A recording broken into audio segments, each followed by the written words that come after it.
안녕하세요. 백산의 관상 백산입니다. 오늘은 제가 직장 생활에 적합하지 않은 관상에 대해서 말씀을 드려보겠습니다. 대다수의 사람들이 다 직장을 다니시죠? 좋아서 다니는 분들은 별로 없을 것입니다. 한마디로 말하면 먹기 살기 위해서 다니는 것이죠.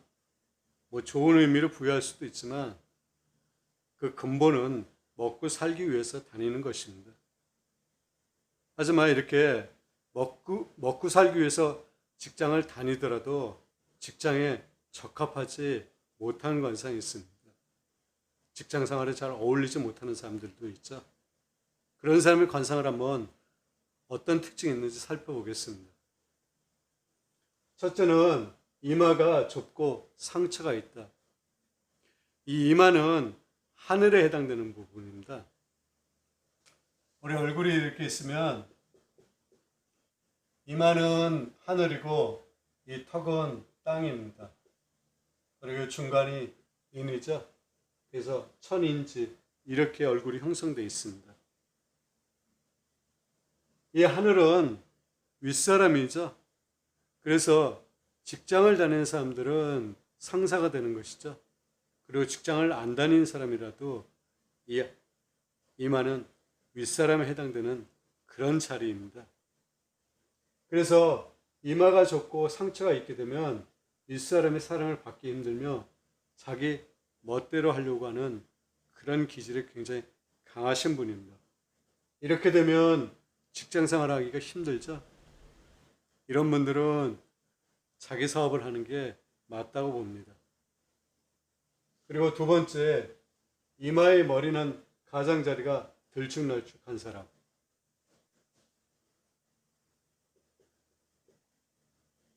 이런 이마를 얘기하는 것입니다.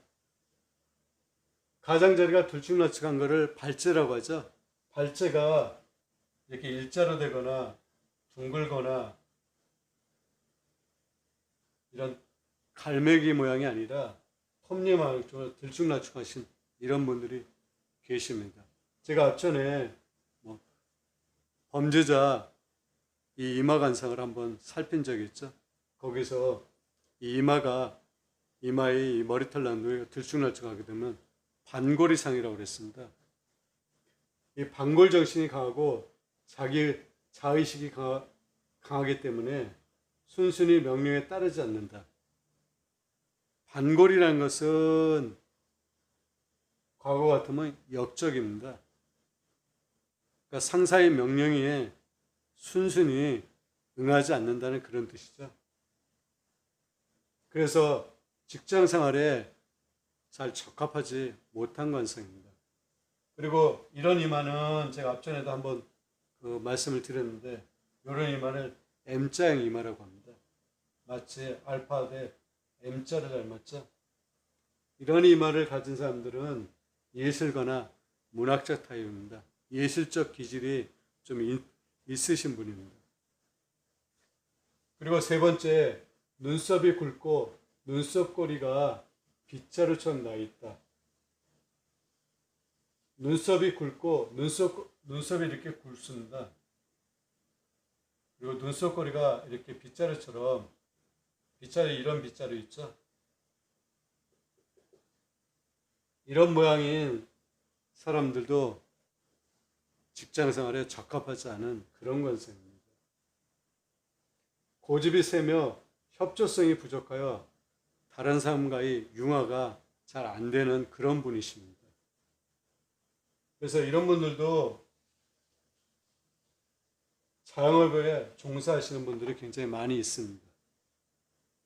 그리고 네 번째, 입이 지나치게 크고 입술도 두꺼운 사람.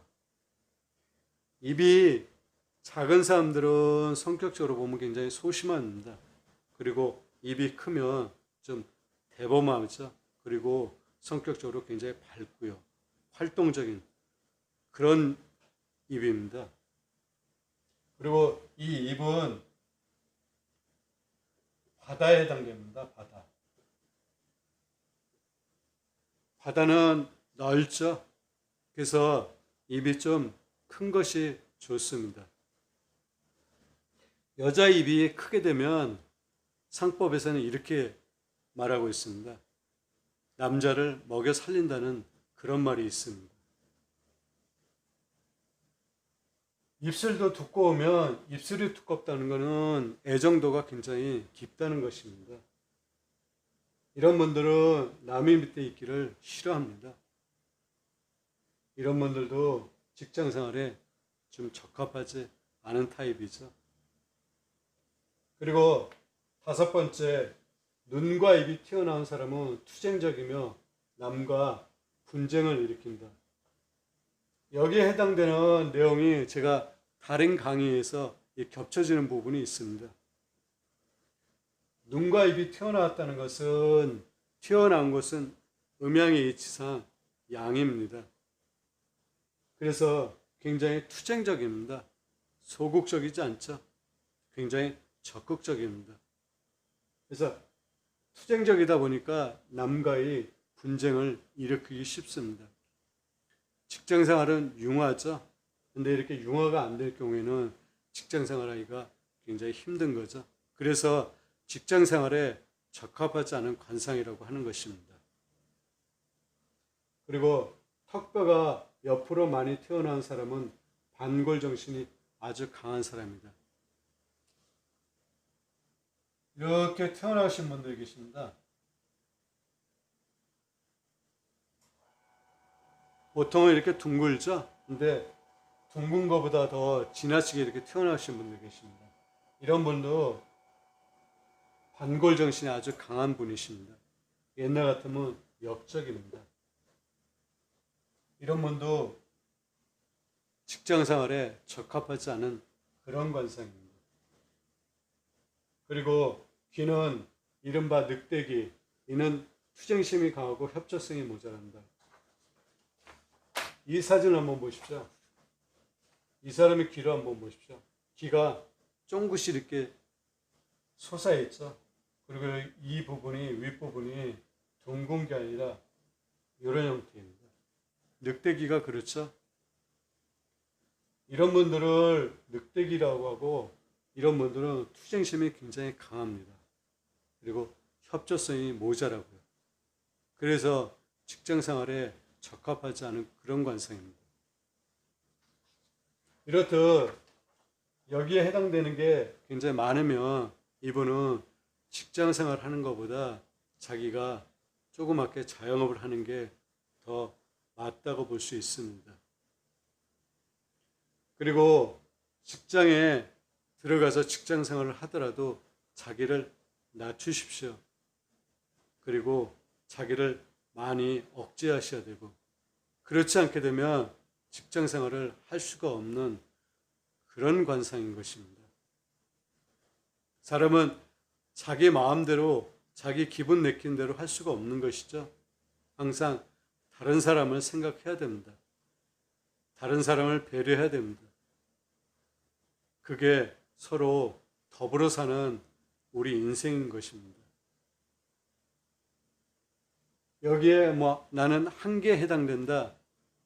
그래서 나는 직장 생활에 적합하지 않는다. 이렇게 생각하지 마십시오. 여기에 다 해당되는 분도 직장 생활에 잘 적응하신 분이 계십니다.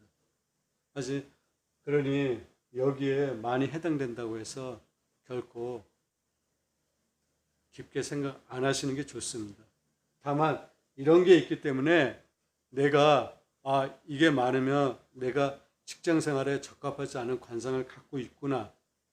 그러면 어떻게 해야 되는지 그거는 여러분이 답을 찾을 수 있습니다.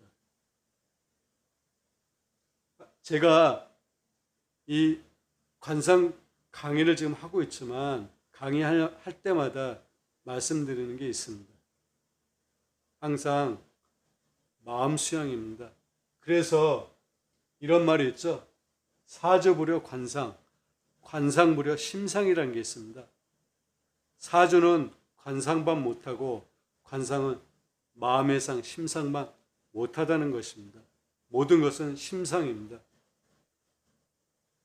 이것을 항상 깊이 새겨주시기를 간절히 기도드리는 바입니다. 오늘은 제가 직장 생활에 적합하지 않은 관상에 대해서 말씀을 드렸습니다. 다음에는 다른 걸 갖고 찾아뵙겠습니다. 감사합니다.